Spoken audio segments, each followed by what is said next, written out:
Good morning, everybody. This is DearMamaSal on a chilly Thursday morning. Thursday's always good for me. It's my Friday. It's 3 degrees Canadian and 37 American. It feels colder, I have to say that. It feels like it could be freezing, but it obviously isn't. But it'll be interesting to see if when I go into the dip, which I go into, whether it actually creates that, because sometimes that particular dip, the temperature drops quite dramatically. Okay, so it's now 2 degrees. I wasn't that far wrong, and haven't even got near the dip yet. So, as you can see, it's a sort of interesting morning. I did actually wipe my windshield and my windows, but you'd never believe it to look out of them at the moment. Alright, so I am very grateful to have a car that works and some warm clothes, even though I did put on my raincoat today rather than my jacket, because I've got a feeling it could rain today. I could be wrong, but it could rain, so I thought I'd wear my raincoat just in case, which means that it won't, because, you know, that's the way it goes. So I just wanted to give a really big shout out this morning to my first Surrey meet and greeter, and that would be Jasmine. It was really funny, as I may have mentioned that I have a colleague at work who, it turns out, her sister is somebody who knows who DearMamaSal is. And she came by yesterday, and I got to give her a hug. And it was so cute. And so I will call that my first official, even unofficial, meet and greet in Surrey. Now, if there are any others of you from Surrey that think that you lost out, let me know and we'll try and arrange something else. But it was really so cute. It really was. So it was great to meet you, Jasmine. And it's always wonderful. I just really enjoy meeting people that give up their time and know all about Benji and Judy, and you know what I mean? It's like family, almost. Well, it is, isn't it? Because they probably know more about some things than I do. I've noticed that with my viewers, which is if I don't have time to watch something that Benji and Judy are up to, I don't have to worry too much, because my viewers will tell me, because they seem to have more time than I do. So it's really just so amazing. Okay, I've just seen that there is a municipal truck that's already got a shovel on the front of it. Now that to me is a little worrying, because that means that somewhere in the big scheme of things they might be expecting the white fluffy stuff soon. I haven't heard any word of that. You know, when you start seeing a municipal truck that's got a shovel on the front of it, a blade. Okay, now there's a really intelligent person. I don't know if you saw, there's a dirty great container truck just passed me by. He overtook me on the inside and then ran out of road. So I had to cut in front of me without very much warning at all. Now, I don't have to tell you how I felt about that. Am I going to scream at him? No, because he can't hear me. I'm going to let it mess with my brain for the rest of the trip? No. I'm just going to pray he doesn't do it in front of somebody who doesn't react well. So,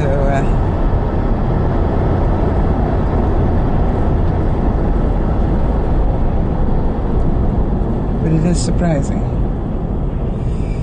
And the worst thing is, I'm just beginning to line up with him again. I presume it's a him, it might be a her. And I know for a fact that this road runs out of a right-hand lane again in a few minutes, and obviously this person could be doing it again.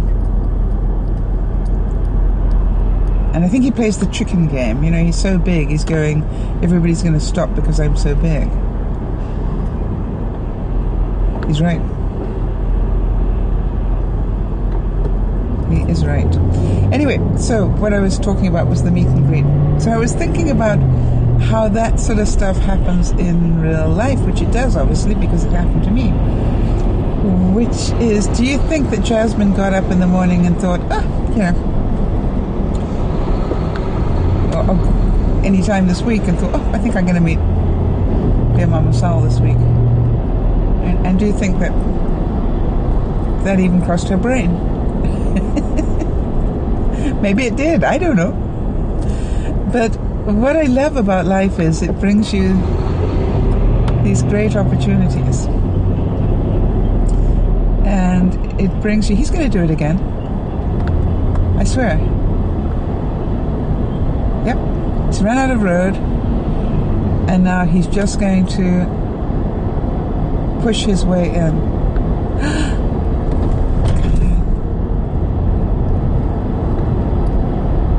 That is not what you call considerate driving, what that man is doing. Breathe, Sal, breathe. Well, one thing's for sure. I pray it doesn't happen, but if ever I needed to be witness to it, I had it all on tape. And my reactions to it. Anyway, so I was just wondering if I've got any people who live... My gosh, this guy is dangerous. He started to swing to take the right-hand lane, and just as I was about to commit myself because of that, he swung back again.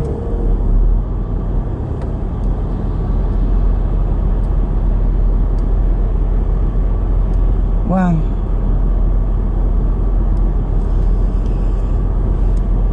That is, well, he's from Ontario. I mean, forgive me, but he's used to driving in snow. Maybe that sort of driving works in the snow. I doubt it. Okay, where was I?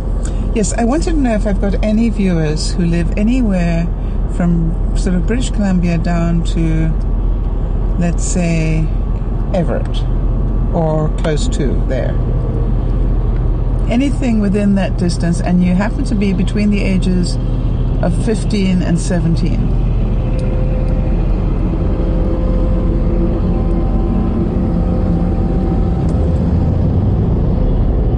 And the reason I'm asking is the same reason that I asked this time last year. It's because if any of you are interested in leadership, if you do any leadership stuff at school, or if you think you'd like to be interested in leadership, I was wondering whether you would be interested in applying for a weekend leadership course that will cost you nothing. Well, it'll cost you your time, but it's not going to cost you an enrollment fee, because that would be covered by Rotary. Now, the program is called the Rotary Adventures, Youth Adventures in Leadership, YAIL, Yale.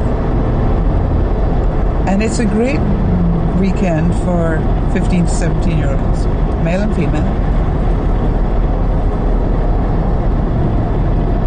It's held every year, and about 80 to 100 people, if you're lucky, get to go in, and that's all, from that big of area. And it is fun. Everybody that has, just about everybody I've spoken to, tells me how much fun it is. And fun in as much as you're going to learn lots, but you're going to meet a whole group of probably very like-minded people. And they're like-minded because they also are interested in doing things in their lives. And maybe don't fit in quite as well, some of them don't fit in quite as well with some of the peer group because of that. Maybe they're considered to be a bit nerdy or a bit, I don't know. Just, you're interested in your future already. And you're interested in maybe doing things for your fellow students. So you're unusual because you care. And it doesn't matter whether you're academically brilliant or just scraping by. It doesn't matter what you've been up to up until this moment. It's about, would you be interested in a weekend? You'd have to stay from Friday until Sunday, and I'll put you in touch. I'll put a link down for you below here. But guess who you get to meet? Because guess who their opening and closing speaker is? So it's what I call a gigantic meet and greet for some people in that age group, if they're interested. Now,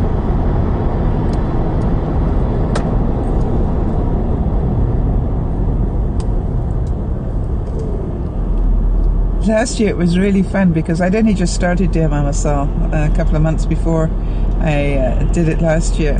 I was amazed that there were people who knew who I was in the audience.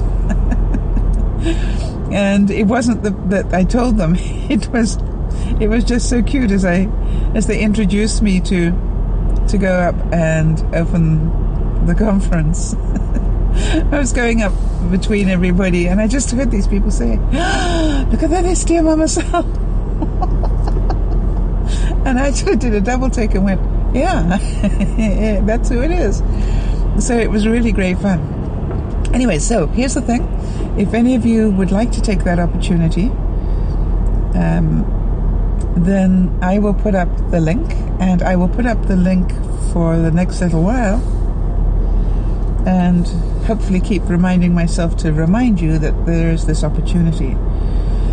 So I'm just trying to think if there are any restrictions. I don't think so. What we're going to do, though, is if you do want to come, then what we will do is put you in touch with the nearest Rotary Club to where you live.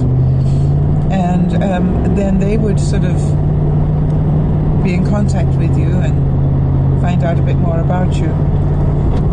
And if they like what they hear and they like you, then guess what?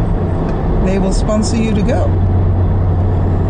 So why would an organization sponsor young people to go to a conference? Well, I don't know if you know very much about what Rotary does, but it's an organization worth looking into. And I know that you all Google yourself sideways, so you all know how to do that. Have a look at Rotary International, R-O-T-A-R-Y, Rotary International, and just see what they do around the world. You know, I couldn't talk for a year and get through everything that Rotary does around the world. But you need to know it's a massive organization, internationally. And it has done so many wonderful things, including almost eradicate polio. And so much so that even Bill Gates got on board and matched everything, said, all right, Rotary, you're so good at doing this that I'm going to start matching what you guys raise. And just amazing, between Rotary and the Bill Gates Foundation, how much we have raised over the last 10 years. And what we have done with that money to stop polio. So anyway, just thought I'd give you the heads up and tell you that this is available to you. And of course, the question is, how will you get there? You know, what happens if you're sitting in Everett? How will you get there? Well, talk to your Rotary Club about that as well. See if they can help in any way. And then if you are going to think about applying, think about it now. The reason is because you're going to need to have travel documents. If you're coming from the States, you're going to need to have stuff in place. You're going to need to fill out forms and do all sorts of, stuff. And I know some of you are already rolling your eyes at that one. You're going to need to do stuff. But I assure you it'll be worth every moment. And, the really cute thing was I was in the office earlier this week, and 2 young people came by the office. And one of them was a young person that I helped train, at least 10 years ago. And who has spent a lot of his time subsequently going to Nigeria and all sorts of places and done tremendously good work wherever he's been. And I doubt, Monty, that you're ever going to see this particular video or even have any interest in it. But I do want to give you a shout out if you do happen to come across it, because boy, am I in awe of the work that you do, young man. And then who did he bring with him? Somebody I got the pleasure to meet at Yale a couple of years ago. And so, and guess what? He's the new vice president or something of the university organization that puts on a conference for young people, and I will be telling you about that as soon as I know, because that's another great opportunity for those of you who are interested. Really great opportunity. So, as they say in life, it's not what you know, but who. And I cannot think of a better gift to give anybody on this Thanksgiving Day and this Thanksgiving weekend than to give you an opportunity to grow as a human being, to learn more about what it is to be a giver. And when I say a giver, but somebody was saying that to me yesterday, and I thank you so much, Suzanne, where I had made a comment and thanked her so much for her generosity of spirit. And she wrote back to me and said, wait a minute, aren't you the one that started all this? Aren't you the one that started the website where we help one another and help people and support them when they're going through tough times? And you're thanking me? And I thought that was so cute. I just had to chuckle this morning. I went, well, I guess you're right. So it is amazing how the circle completes itself, I guess. What you give out comes back in some way. I want to tell you something, though. It has brought me and continues to bring me so much pleasure. And I'm actually going to be going away tomorrow, and I don't know how much vlogging I'll be able to do. Obviously, my plan is to go over and on the ferry and hopefully get some footage for you on the ferry, because that would be fun. And then I'm hoping also to get a little bit of footage on the drive up there. It'd probably get dark. But I like to take you traveling with me when I go traveling, just because it's a different feel, right? It's a different thing, and you get to see different parts. So for those of you who want to sort of follow along, I'll be going to what is called the Sunshine Coast, and that is north of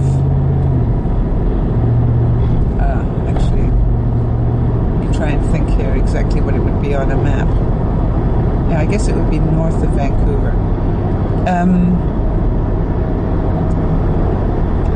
And what I will do is I'll put a link to a map so you can, and I'll sort of do a route map so you guys can see exactly what I'm up to. Well, not exactly. Now, for those of you who are going south, that's very dangerous for you to do that, because then people will know that you're not at your house, and the bad people will know that. I just want to tell you, there's a fur cover razor blade that is staying at home, and he will be glad to meet you at the front door and sink his teeth into you if you decide to visit. There also are a huge number of adults that are staying in the house as well, as you know, upstairs and downstairs. So this is not nearly the risk that some of you may consider. I only look that stupid.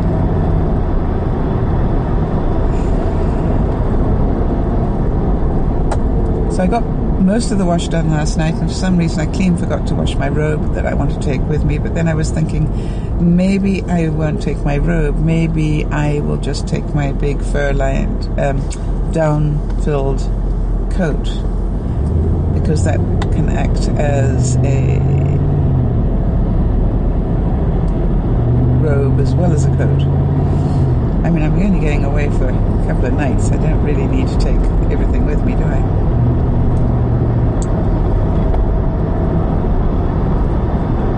But I got most of the washing done so that when I get back, it's not going to be a major problem. And when I get on my way home tonight, I'm going to pick up some groceries and stuff so that there's plenty in the house as well when I get back, because I need to do that. And then,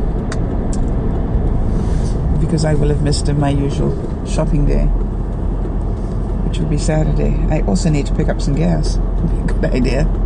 I'm thinking of going anywhere tomorrow. But all things I will do on my way home tonight. It's very pretty now. The sun's broken through. It's blue sky. I'm looking at the mountains in front of me, and it is really pretty. It's going to be a good day. I'm hoping that you're all having a good day, whether it's morning, noon, afternoon, or evening, or whatever it is, wherever you are. I hope you're having a good day, and I hope you've decided you're going to have a good day.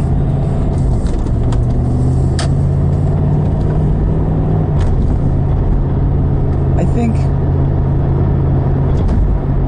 that a lot of you really resonated with the topic of forgiveness.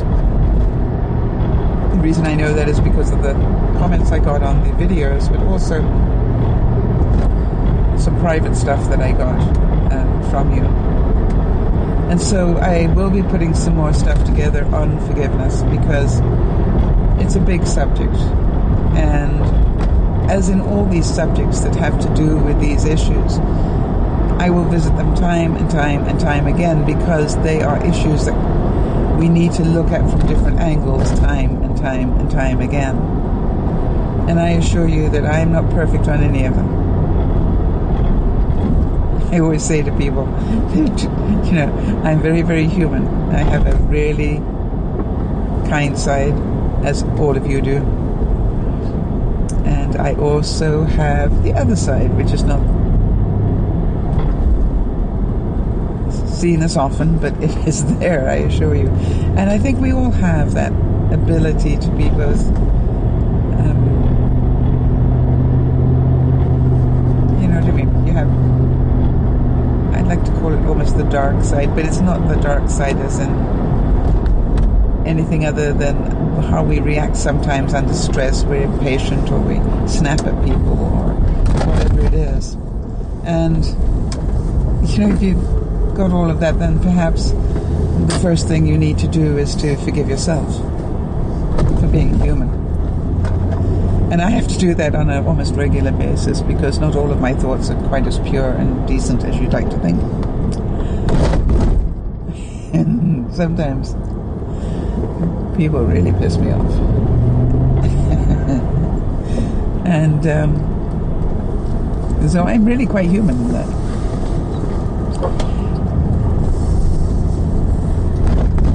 And as you all know, I've never claimed to be anything else.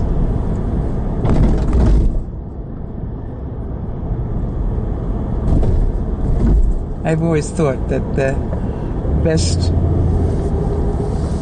I can be is who I am.